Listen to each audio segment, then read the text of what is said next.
Hi everyone, Bobbie LaPorte here again with my weekly tip for your best next move, where I help you have more agency in your work, acknowledge your capacity to act, and see what you can do right now. So in the last 2 weeks, my tips have been covering the major shifts that I believe leaders must make now to successfully navigate uncertainty. The first tip was how decision-making has changed. Last week, we covered how to respond to unexpected situations, or as I like to call them, curveballs. This week, I want to cover the third shift, and that is that confidence in an uncertain world has changed from the traditional definition that we base on our functional skill sets and our domain knowledge to one that's based more on self-awareness and self-knowledge and using your strengths and assets. And that's because success in today's world is more about your self-awareness and your self-knowledge than your functional knowledge and your past accomplishments.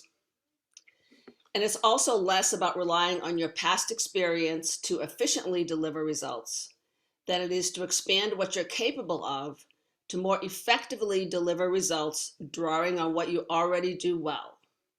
Let me say that again.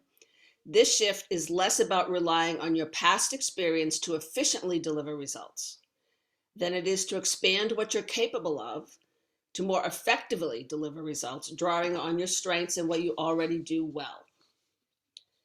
And this is particularly relevant now when we all keep getting hit by those curveballs I mentioned. To make this shift, you must understand your strengths to see how they can be used in a broader way to expand what you're capable of, moving beyond what you've done in the past to what you can do now. It also requires that you develop the self-awareness and self-knowledge to be able to rely more on your internal compass. I like to say that readiness for leadership success in an uncertain world is an inside job. You must be prepared to examine your fears and doubts, to acknowledge that you don't have all the answers, but to know that you can move confidently forward. You can put yourself in a position to know that you will always have a response to unexpected situations. And I want you to know that I've experienced all three of these shifts we've been talking about the last 3 weeks on my Ironman journey. As I think many of you know, it was a transformational one for me, one where I learned to make split-second decisions that allowed me to regroup and not get derailed, to quickly respond to an unexpected situation and to see possibility, not loss. And I learned what confidence looked like, and it meant looking for and finding the answers I needed within myself. And let me tell you, this was really hard for me, as I'm not by nature someone who enjoys self-reflection and self-examination, even though I tell many of you that you should be doing that. But I think this is also true for many successful leaders who feel like that we need to power through challenges, not show any signs of weakness, and pretend we have the answers even when we do not.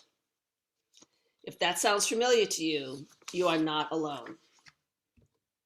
Your journey to success in today's world, one where you can confidently see what's possible, make no regret decisions, and put your best gifts to work, begins with self-awareness and with believing in yourself. So consider a time when you were faced with a difficult situation that threatened your confidence. Were you able to shift and see how you could draw on your internal compass to restore that confidence?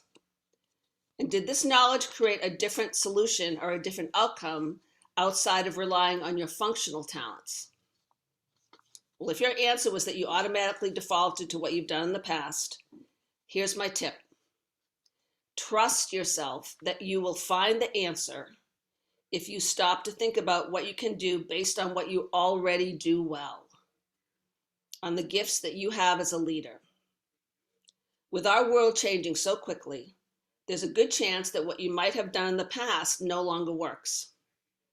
You can and will find the way forward if you define confidence based on your ability to use your talents in new ways, to always have the answer and be ready for anything. As always, I want 2021 to be a year of momentum for you, one of possibility thinking that takes advantage of the agency we sometimes forget we have. That's my tip for the week. As I said earlier, my new book, When the Curveballs Keep Coming, a leadership playbook for an uncertain world, will be out in the fall. So stay tuned for more information. And thanks to all of you who are listening, who participated in that and who made it possible. I'll see you next week. Have a great week and take care of yourself.